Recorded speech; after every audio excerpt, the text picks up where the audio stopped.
Okay, we have three more properties of integrals to talk about. These are not things that are used quite as often as some of the other properties.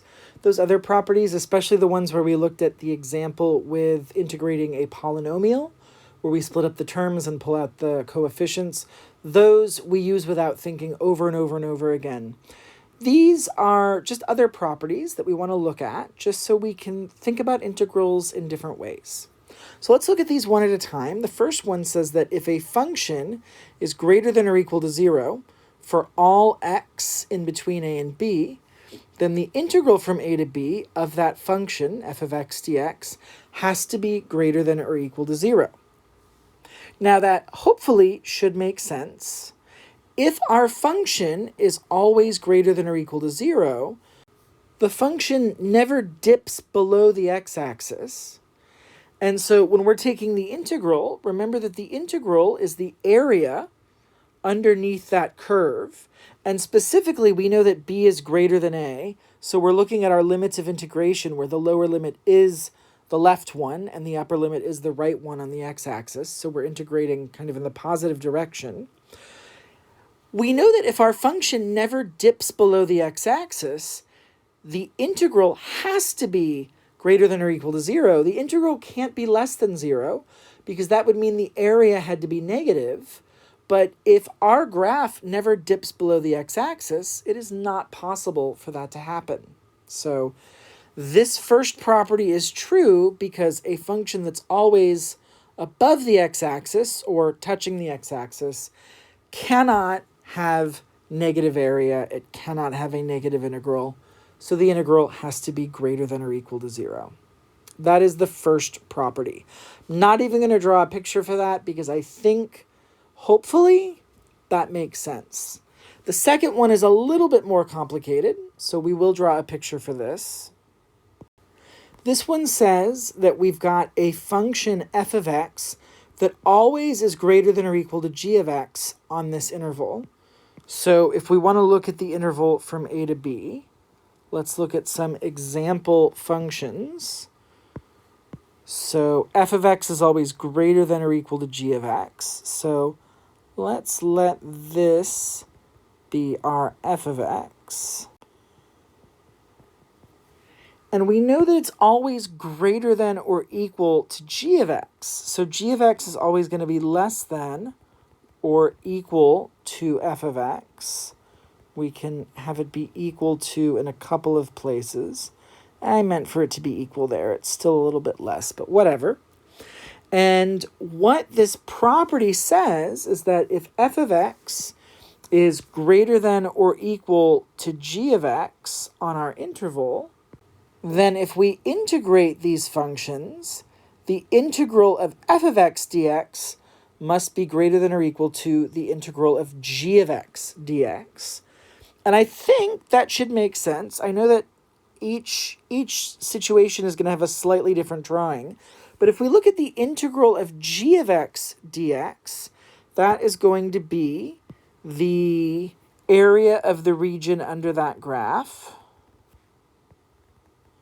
which looks something like this. Another crude shading in. I really should just get a coloring book. Anyways, we know that the integral of g of x from a to b is going to be the area of that region. And if our function f of x is always greater than or equal to g of x, well, if it was always equal to g of x, they'd be the same curve exactly, and they'd have the same integral. But if there are parts where it is greater than g of x, then those portions are going to give us extra area on top of the area we already have. And so when we talk about the integral of f of x, it has to be greater than or equal to the integral of g of x because it includes all of that area from the region under g of x and possibly some additional area that's under f of x but above g of x. Right? Of course, this integral has to be greater than or equal to this integral because this region that we're calculating the area of contains the other region underneath g of x, and possibly some more, wherever it's greater than instead of equal to, that's over here, for example, that gives us extra area under the region, which means the integral has to be even bigger. Hopefully that makes sense. We've got one more that we're going to look at, and this one might be the most complicated as far as just things going on.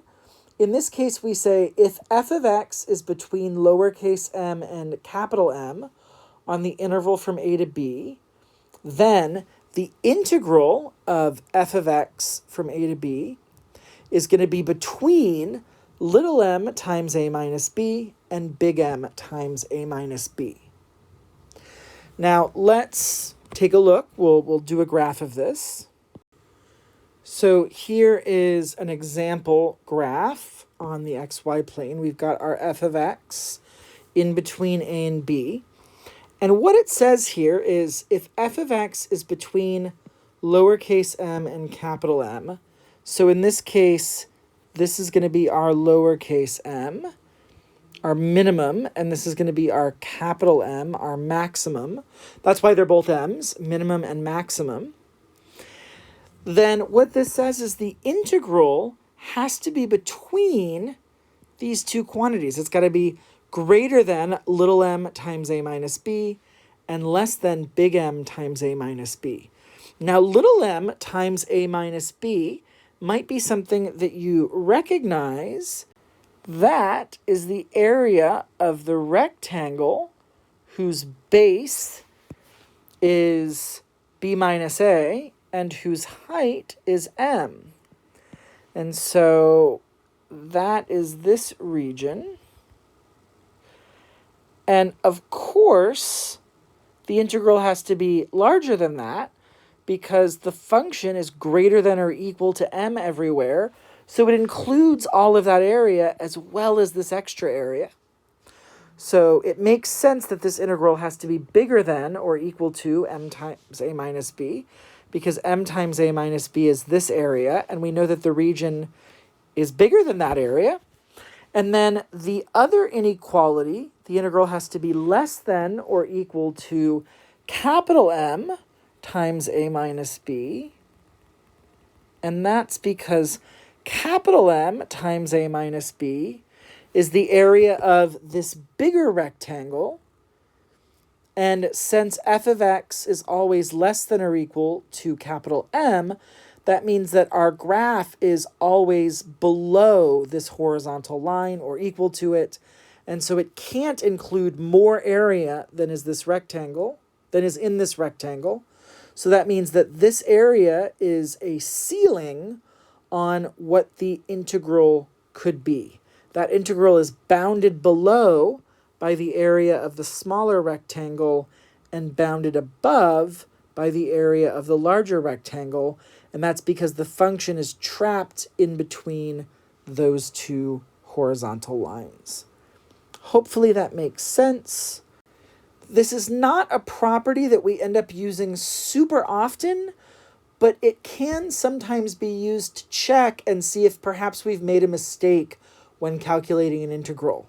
Because if we've gone through and done a whole bunch of calculations to find the value of an integral, and we find out that it's too small because it's less than whatever the minimum value is times a minus b, or it's too big, that might be a little red flag to tell us that we had made a mistake when we had calculated that integral. So that is one of the situations where that property is useful. I'm going to be honest, these properties we don't use that often. It's the other properties that are more useful, more often, very hands-on. But I want to look at these properties so that we can visualize some of these things and think about what the areas mean and what the bounds are, etc.